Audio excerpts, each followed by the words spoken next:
Sa video natin ngayon mga maestro ay pag-usapan pa rin natin itong tungkol sa PBB 2023. Ayan, so sa video natin ngayon, ang tatalakayin naman po natin is itong mga attached agencies po sa DepEd na hindi po eligible, ibig sabihin hindi po sila qualified para sa PBB 2023. Pero lilinawin po natin mga kamaestro, ang teaching personnel po ay hindi po kabilang dito mga kamaestro, or yung mga employee po ng DepEd na kabilang sa Office of the Secretary na kinabibilangan po natin mga kamaestro. Alright?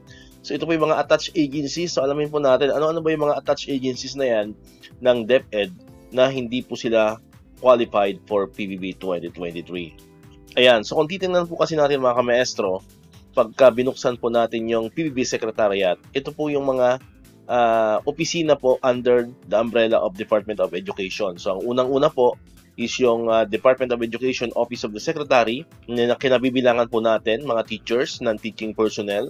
Then, sumunod po is itong Early Childhood Development Center.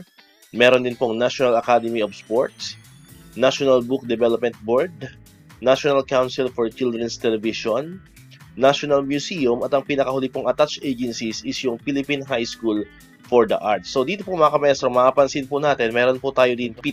Ano po mga kamaestro? So we have 7 attached agencies under the umbrella of the Department of Education. So dito po mga kamaestro, yung dalawa po dito ay wala pa pong result. Kabilang na po ang Department of Education Office of the Secretary na kami nabibilangan po natin mga teachers. And ang pangalawa po is itong Early Childhood Development Center. Then the rest po, mayroon na pong scorecard, and sad to say, hindi po sila eligible for PBB 2023. Katulad na naman po ito ipapakita po natin. Ayan, yan po yung National Academy of Sports. Nakalagay po dyan, not eligible. Ayan, the NAS or the National Academy of Sports is not eligible for the grant of fiscal year 2023 PBB due to non-submission. Ibig sabihin, siguro hindi po sila nakapag-comply ng mga requirements needed for PBB 2023. Kaya hindi po sila eligible. Next po, ito namang National Book Development Board or NDBD, not eligible din po. Nakalagay po dyan, the NBDB is not eligible for the grant of fiscal year 2023 PBB due to non-submission. So same po kanina sa National Academy of Sports, non-submission din po ang reason. So maaaring hindi rin po sila nakapag-comply ng mga requirements needed for PBB 2023. Next is itong National Council for Children's Television or NCCT. So, hindi rin po sila eligible. Nakalagay po dyan, the NCCT is not eligible for the grant of fiscal year 2023 PBB due to non-submission. So, same po, no? Same po sa dalawang nauna.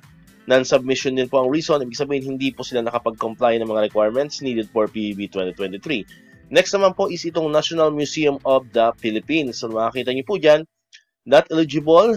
The NMP achieved 50 points and is not eligible for the grant of fiscal year 2023 PBB. Alright, so ito po yung total score na nakuha po ng National Museum of the Philippines. 10 po ang kanilang total score. And then ang sumunod na ang kanilang pong total points is 50. Kung maalala po ninyo, ang kailangan po kasi maging score is 14. And then kailangan pong total points is 70 para po kayo ay makapasa or mag-qualified for PBB 2023. So hindi po sila umabot ng 70 points. And next po, ito yung pinakahuli na attached agency under the umbrella of DepEd is yung Philippine High School for the Arts. Nakalagay rin po dyan, not eligible. The PHSA achieved 65 points and is not eligible for the grant of fiscal year 2023 PBB. Ayan, so ang total score po nila is 13.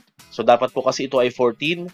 And then ang kanilang total points naman is 65, which is dapat naman po is 70 for the agency to be qualified for the PBB 2022. So medyo kinapos po itong Philippine High School for the Arts. Ayan, so far po, yan po yung 5 attached agency under the umbrella of the Department of Education na hindi po nag-qualified for PBB 2023. Ibig sabihin, wala na po silang asahan na PBB 2023. Now, ulitin po natin, ang Department of Education Office of the Secretary na kinabibilangan po ng mga teaching personnel, especially po tayo mga teachers, ay wala pa pong result, wala pa pong scorecard for PBB 2023. So, hindi pa po tayo sure kung tayo ay eligible or tayo ay hindi eligible. So, wala pa pong makakapagsasabi niyan.